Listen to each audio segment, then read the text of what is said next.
But first tonight, chaos at the Sacramento City Council over how the city handled last night's protest over the Stephon Clark shooting decision. Thanks for joining us. I'm Curtis Ming. And I'm Sharon Berger. More than 80 people arrested in Monday night's protest.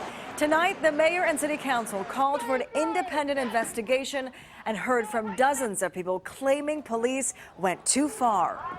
No, that's it. Yeah, things got intense tonight, but that meeting quickly turned to chaos as protesters yelled at city council members. We have live team coverage tonight. We begin with CBS 13's Jennifer McGraw with a bigger picture of what happened. Jennifer.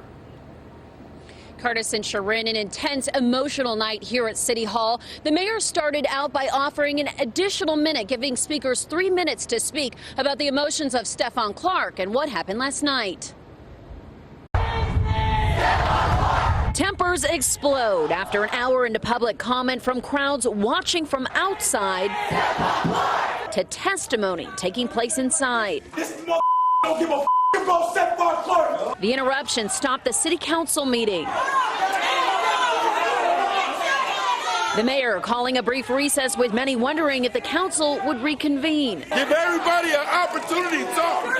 Sit down, man. Sit down. Dozens of speakers were all sending a similar message, angry over the arrests of 84 people during Monday's East Sacramento protests in the police shooting death of Stephon Clark. We should not live in fear of the people tasked with protecting us. Saying law enforcement failed them. They behaved last night in ways that I can only describe as monstrous. During the meeting, Police Chief Daniel Hahn of Sacramento also addressed the council about the actions of his officers, saying that body cameras will paint a clearer picture. I'd be happy to come back in a couple weeks and give you the update of the facts that we've revealed, but I'd be a little remiss if I tried to guess at what the facts are right now. Police say cars were vandalized and ordered protesters to disperse. And after what officials say was 2 hours, they began making arrests. No justice! No peace! Community members here at City Council say it was unjust and want leaders to hear them loud and clear. You cannot allow one group of people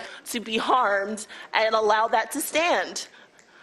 How can you not care about people? I don't understand it. After 2 hours of hearing from public comment, the mayor and the other council members came back and they heard an additional 2 hours of speakers, and they closed and wrapped it up around 9:30 this evening. Nothing on the agenda was actually looked at this evening as well.